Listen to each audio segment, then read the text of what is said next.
Eu sou o caminho, a verdade e a vida. Jesus. Capítulo 15. Atingindo o objetivo. Lembro-me bem de um homem de negócios altamente respeitado e com próspera vida financeira, que estava pensando seriamente em se tornar cristão. Seu interesse pelo estudo da Bíblia foi despertado durante umas palestras que eu estava dirigindo numa pequena cidade escandinava. O que o está impedindo? Perguntei-lhe.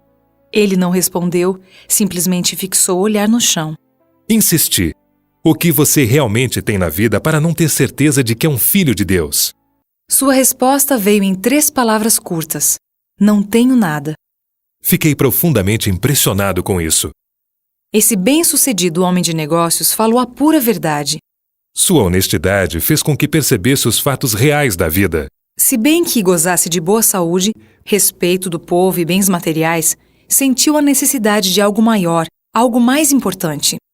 Fama e fortuna não tinham sentido, porque lhe faltava aquilo que era essencial à verdadeira felicidade. Contrastando fortemente com a resposta desse homem de negócios, estão algumas afirmações de um cristão que passou 3 anos na prisão por causa de suas convicções religiosas. Num livro escrito após sua libertação, ele descreve seus pensamentos e sentimentos enquanto estava em solitária reclusão, numa cela totalmente isolada do mundo exterior. Ouça suas palavras. Não tinha uma Bíblia na mão, nem relógio no pulso, nem lápis ou papel no bolso. Não havia esperança real de libertação. Não havia genuína esperança de vida. Não havia verdadeira possibilidade de me reunir àqueles a quem amava. A única realidade era meu Senhor e Salvador Jesus Cristo. Despojado de tudo, ele se tornaria tudo para mim. Romperia minhas barreiras e alargaria meus horizontes na estreita cela. Seria meu mais abundante sustento no meio da escassa alimentação. Ele me faria feliz com o seu semblante e me deixaria ouvir sua voz. Isto me faz lembrar do testemunho de Paulo em circunstâncias semelhantes. Sozinho, numa úmida cela de prisão, aguardando sua execução, o valente apóstolo escreveu: Quanto a mim, a hora de ser sacrificado já chegou. Já é tempo de deixar esta vida. Combati o bom combate, completei a carreira e guardei a fé. E agora o prêmio da vitória está me esperando. A coroa da justiça que o Senhor, o justo juiz, me dará naquele dia. E não somente a mim, mas a todos que esperam, com amor, a sua vinda. A quem iremos? Certa vez Jesus perguntou a seus discípulos se eles também o abandonariam. Pedro respondeu com outra pergunta. Senhor, para quem iremos nós? Tu tens as palavras da vida eterna. Hoje fazemos o mesmo tipo de pergunta. Aonde iremos? Quem resolverá nossos problemas?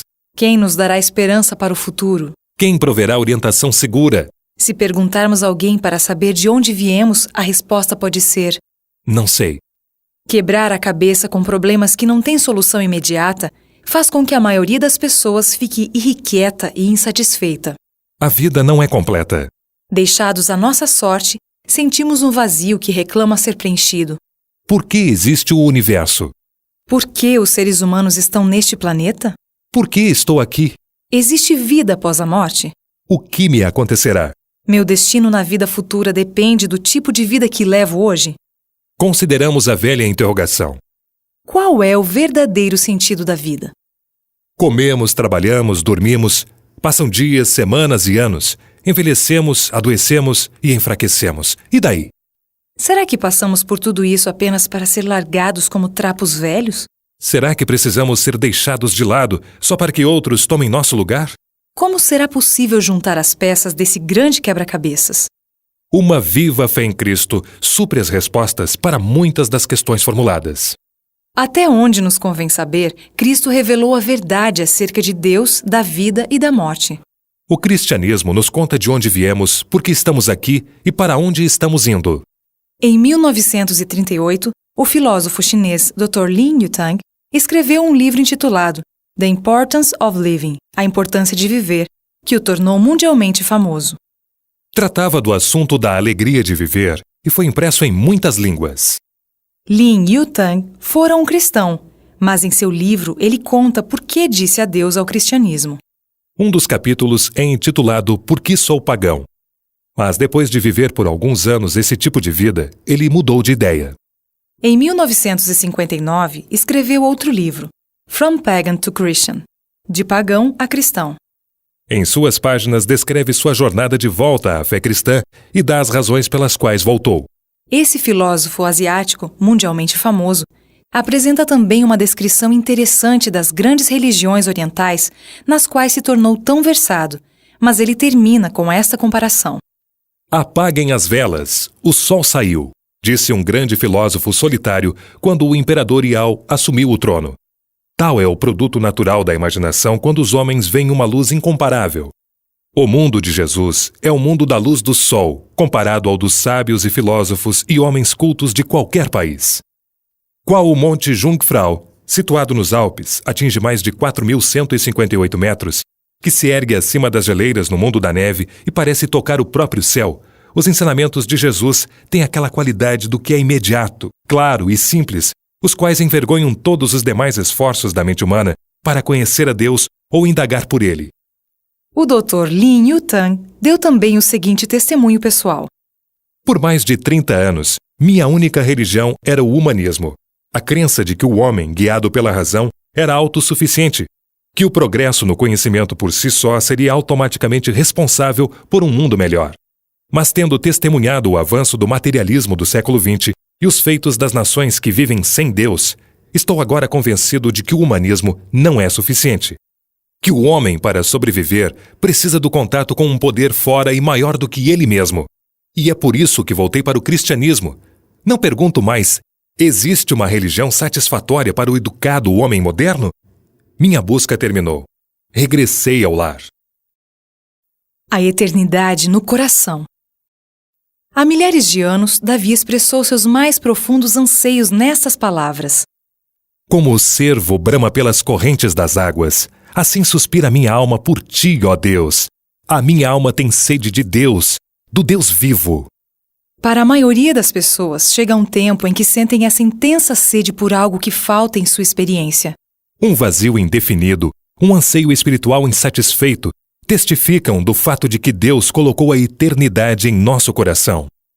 Nossa felicidade não pode ser completa enquanto nossa busca não tenha terminado e não tenhamos regressado ao lar mais uma vez. Como encontrar o caminho? A resposta de Cristo à pergunta mais importante da vida não é complicada. Pode ser compreendida por homens que vivem sob as condições mais primitivas possíveis. Mas pode também ser compreendida por cultos cientistas e grandes eruditos. A resposta é encontrada nestas palavras. Mas a todos quantos o receberam, deu-lhes o poder de serem feitos filhos de Deus, aos que creem no seu nome. Os que creem no seu nome têm o poder, o direito de se tornar filhos e filhas de Deus. O que significa isso? Uma das melhores respostas está nestas simples palavras. Você não pode limpar seus pecados do passado nem mudar seu coração e se tornar puro. Mas Deus promete fazer tudo isso por você através de Cristo. Se você acreditar nessa promessa e em seguida confessar seus pecados e se entregar a Deus, você desejará servi-lo. Ao fazer isso, Deus certamente cumprirá sua palavra. Se você crer na promessa, crer que será perdoado e purificado, Deus suprirá o que falta. Você será curado da mesma maneira como Cristo deu saúde para o paralítico andar, quando ele acreditou que estava curado. Assim será se você crer. Não espere sentir que está curado, mas diga: eu acredito nisso, e assim acontecerá. Não porque eu tenha esse sentimento, mas porque Deus prometeu. Apenas o Evangelho é capaz de oferecer tal meio de salvação. Outras religiões deixam que os homens levantem a si mesmos por seu próprio poder, porém Jesus Cristo nos eleva para Deus. Chamarás o seu nome Jesus, porque ele salvará o seu povo dos seus pecados. Conhecer a Cristo. Há muitos anos, numa pequena escola, havia um velho professor, cuja vida exercia forte e positiva influência sobre os seus alunos. Um jovem curioso queria descobrir o segredo do poder do velho professor. Uma noite, o rapaz se escondeu em sua sala de estudos, onde o mestre tinha o hábito de passar alguns momentos antes de se recolher para dormir. Já era tarde quando o mestre chegou, e o jovem viu que ele se assentou para ler a Bíblia, e depois curvou a fronte numa oração silenciosa. Finalmente, fechou a Bíblia, olhou para cima e disse em voz alta: Bem, Senhor, continuamos nos conhecendo um ao outro. Nós também podemos ter essa agradável experiência de conhecer a Jesus intimamente. Suas palavras são tão novas e pessoais hoje como há 20 séculos, quando o povo se reunia para ouvi-lo. Ele nos livra dos temores e nos dá esperança para o futuro. A comunhão com Ele abre as portas para uma experiência maior e mais significativa. Nele, encontramos a resposta às indagações da vida.